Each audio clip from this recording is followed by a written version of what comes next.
হযরত আবু হুরায়রা রাদিয়াল্লাহু থেকে বর্ণিত একটি হাদিস আছে যে কিয়ামত যখন একেবারেই নিকটে চলে আসবে, যখন কিয়ামত একেবারেই কাছাকাছি চলে আসবে, তখন কিছু নিদর্শন থাকবে।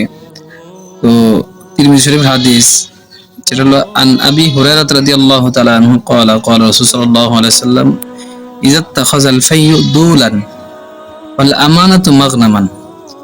যখন মানুষ গনিমতের মালকে ব্যক্তিগত সম্পদ রূপে তারা ব্যবহার করবে, ইযা তাখাযাল ফাইয়ু দুলান ওয়াল আমানাতু মাগনামান, আর আমানতকে গনিমতের মাল মনে করবে, ওয়া যাকাতু মাগরামান, আর যাকাতকে মনে করবে তখন তারা যে কি করতেছে, জরিমানা। মাগরামান যাকাত মাগরামান ওয়া তুআল্লিমু লিগাইরিদ দীনি, আর তখন তারা দ্বীন শিক্ষা করবে অন্য কোনো উদ্দেশ্যে, আল্লাহ তাআলার মানে ইলম যে শিক্ষা করবে এটা দ্বীনের জন্য না, অন্য কোনো উদ্দেশ্যে ইলম শিক্ষা করবে। ওয়া তা'আর রাজুলু ইমরাতাহু, আর তখন পুরুষ তার স্ত্রীর অনুগত্য করবে, পুরুষ তার স্ত্রীর অনুগত্য করবে। ওয়া আক্কা উম্মাহু, আর কি করবে, মায়ের নাফরমানি করবে তখন সন্তান।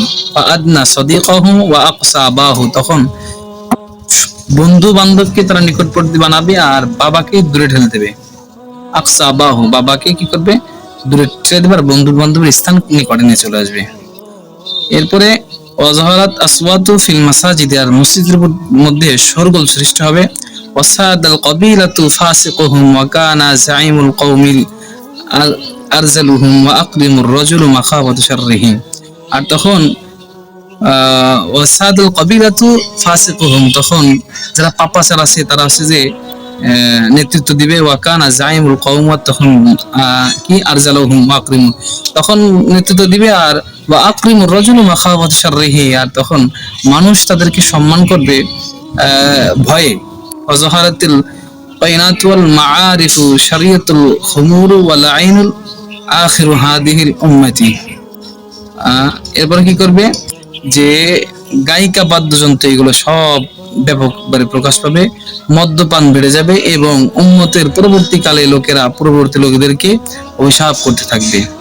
এই যে এইগুলো যখন শুরু হয়ে যাবে, তখন কিয়ামতটা কাছাকাছি চলে আসবে। তার ভিতরে অনেকগুলোই শুরু হয়ে গেছে, যেমন অধিকাংশই মানুষের কাছে আমানত রাখলে আমাদের খেয়ানত করতেছে, নিজের মাকে তারা কি করতেছে, মায়ের নাফরমানি করতেছে, তো কষ্ট করে মানুষ করেছে।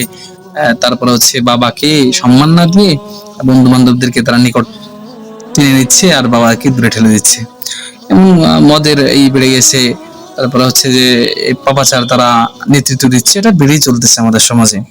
তো যেহেতু রাসূলের হাদিস এটা আছে, অবশ্যই তো এটা হবে কিয়ামতের আগে। এখন কিয়ামত অতি সন্নিকট, আমাদের কাছাকাছি চলে আসছে। এজন্য আমাদের সকলের দরকার আমরা রাসূলের হাদিস অনুযায়ী এইগুলো থেকে বেঁচে থাকতে পারি এবং অন্যকে যেন এগুলো থেকে বেঁচে থাকার জন্য আমরা উৎসাহিত করতে পারি ইনশাআল্লাহ।